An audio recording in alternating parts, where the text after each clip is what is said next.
This is audio 3 for week 7, part 1, Cold War in Asia. We've just talked about U.S. priorities in Asia on slide 12. Now let's go on to slide 13. So the U.S.-Taiwan alliance was kept quite confidential in almost all of its aspects except for those that were necessary to reassure U.S. voters and U.S. congressional representatives that the U.S. was pursuing an anti-communist crusade in Asia.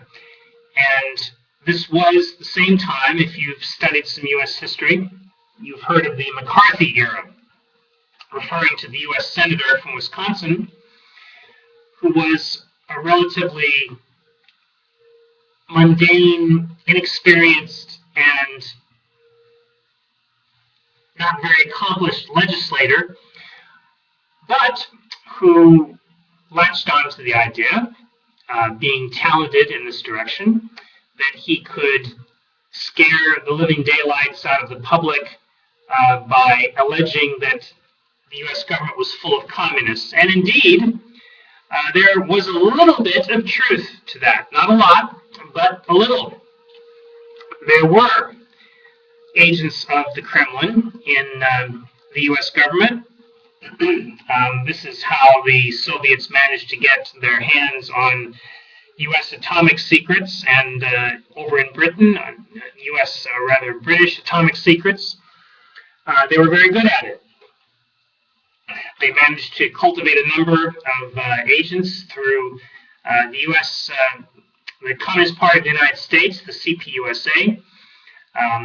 The head of the CPUSA in the 50s and 60s was quite literally an agent of Moscow. He had operated in China, of all places, as an agent of the Communist International for several years in the 1930s.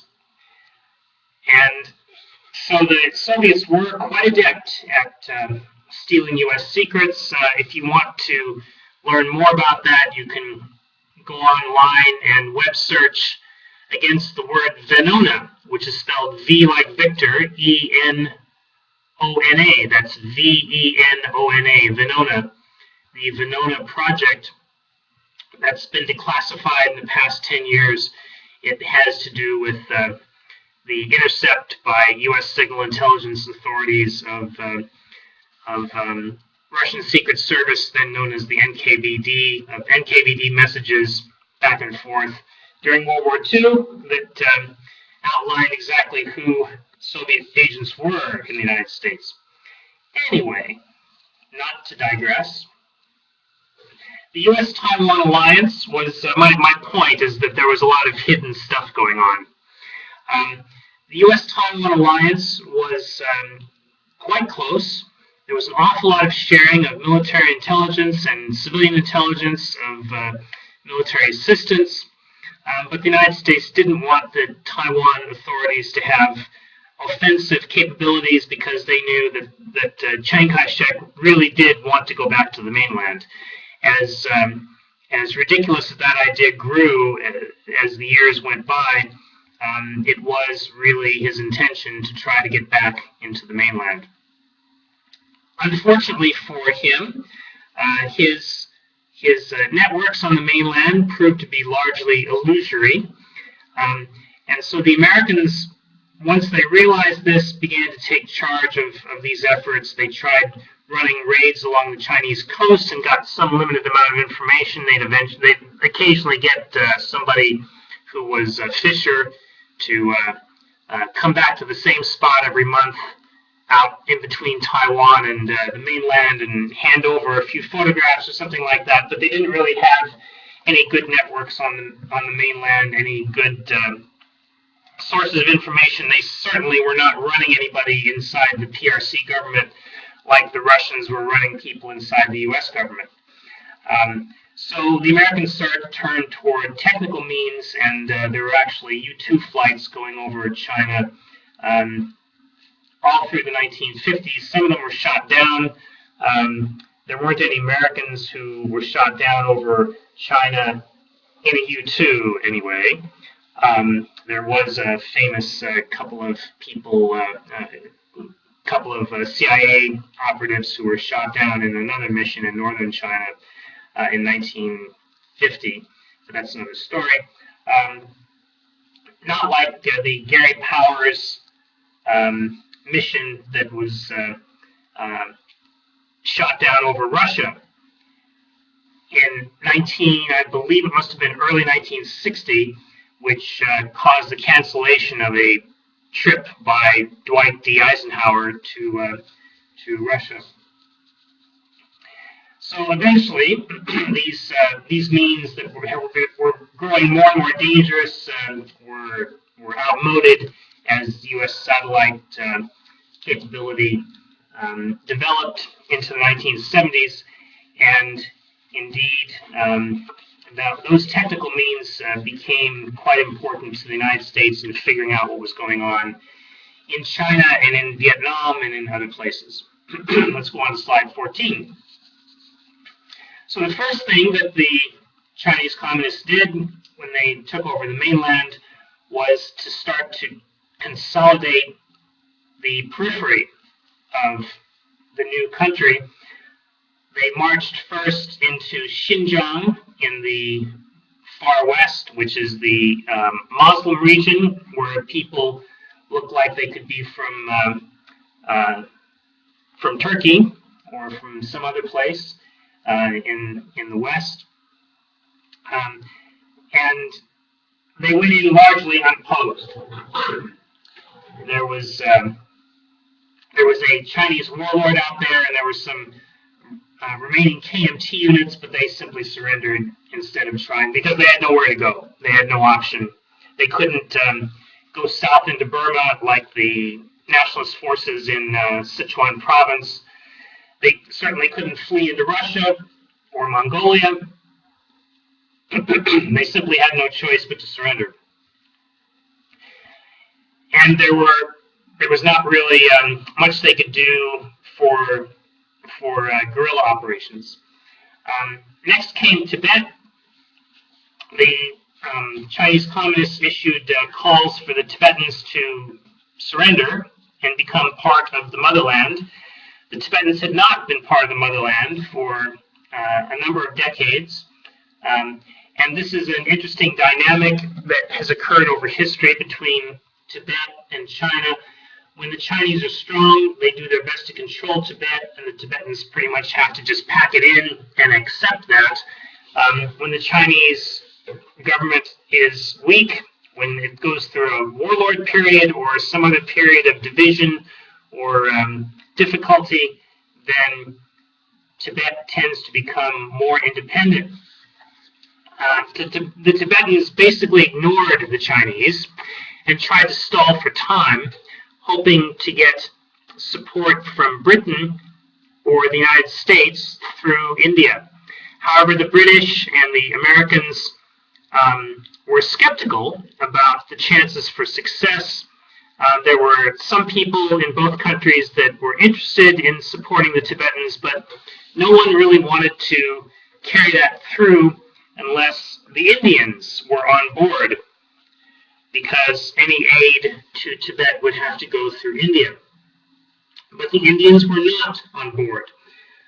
They wanted to have decent relations with China, and they believed that the leaders of the new government under Nehru, which came into power in late 1947, were of the opinion that the cause in Tibet was hopeless. Although there were strong cultural connections and a desire to help out, there was a realistic political assessment that all was pretty much lost. So over the course of the following decades, the Indians gave some material support to Tibetan exiles, and they'd given a lot of moral support to Tibetans, but they have not given any assistance to Tibetans inside the country trying to achieve independence from the Chinese. The CIA did that for a while, but it was never really a very serious attempt. It was more of a way to bleed the communist Chinese a little bit. Let's go on to slide 15. So now, into the 50s, once the Korean War is over with, a prolonged period of an isolated China was initiated. In the Westat reading, you'll have noticed that this was something that Mao actually wanted. He wanted to have isolation from the West in order to consolidate his gains in China without the interference of foreign connections. There were a few Western visits. They were completely orchestrated and controlled. People were taken around in what amounted to a hermetic sealed bubble when they visited China, so they could not talk to anybody without being monitored.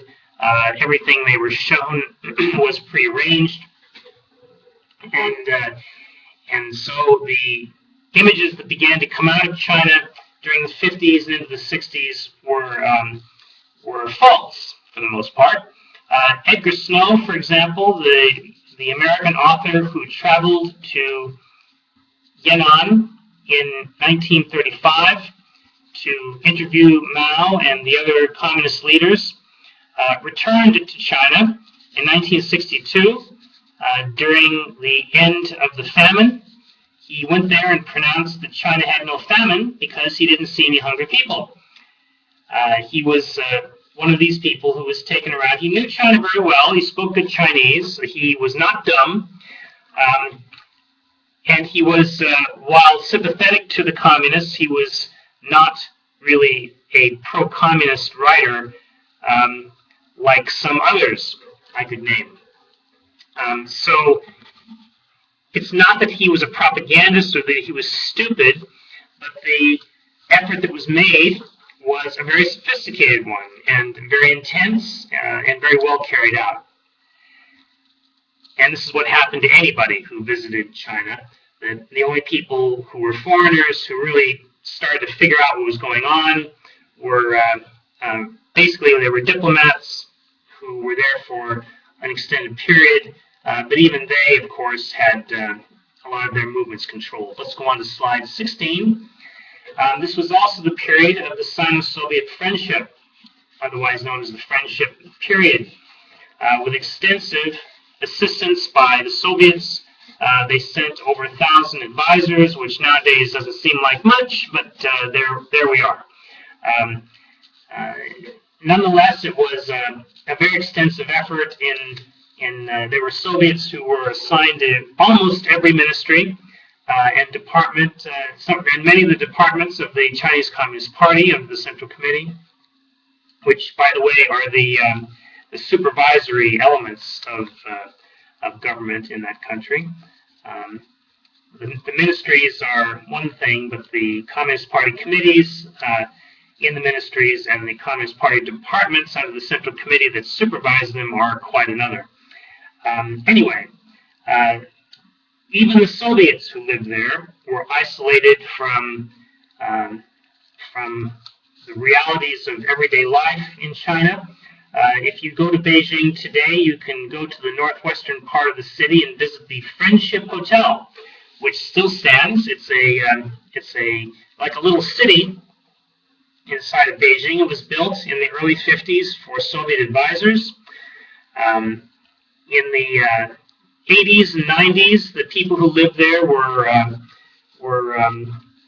people who were so-called foreign experts who were in China on low pay, directly employed by the Chinese government to do everything from providing advice and assistance to universities, to editing English language news reports in the magazine China Reconstructs, to acting as editors of news for the newsreaders on China Central Television for their English language broadcasts and Radio Peking and all that stuff.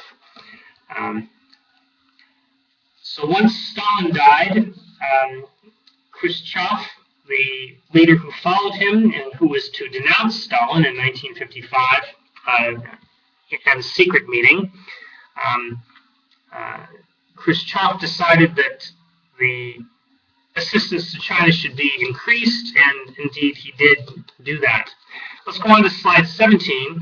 I don't want to read through these, but I wanted to give you a list of these many, many campaigns, political campaigns, that occurred between 1950 and just after the death of Mao Zedong in 1976. The point here is, first of all, the nature of the campaigns. They were almost all oriented to find enemies within. As a matter of fact, they were all oriented to find enemies within. It's just that the nature of the enemy changed from campaign to campaign, but the similarity between all of them is that they were all considered to be disloyal and dangerous to the regime. So, an intense hunt for enemies within. I guess the only real exception is the campaign in 1958 to 62 to kill birds, rats, and flies. I guess they can be enemies within too. You see, even the enemies within have enemies within. Anyway, this was the activity that set the tone for life for everyday people in a totalitarian regime. A difference between Taiwan, where you would disappear if you said the wrong thing or even sang the wrong song, was that, again, you could worship as you pleased in Taiwan and South Korea. You could change jobs if you wanted. You couldn't necessarily emigrate to another country. That would be a bit of a problem. But you could move from city to city if you wanted. It didn't matter who you married, for the most part. You could get any kind of education you wanted.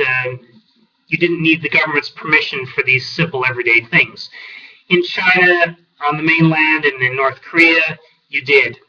And to some extent, not so much in China, but certainly in North Korea, you still do. And in North Korea, they still have campaigns like these. Let's go on to slide 18. The two major campaigns I want to discuss in the next few minutes are the Great Leap Forward and its big result, the Great Famine, and the Cultural Revolution. During the Great Leap Forward, it was, in essence, a reaction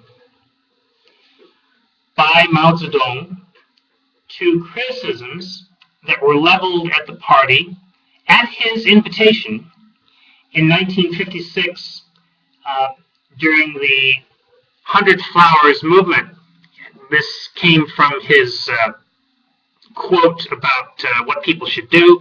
He said that they should let 100 flowers bloom and 100 opinions, I think it was, blossom.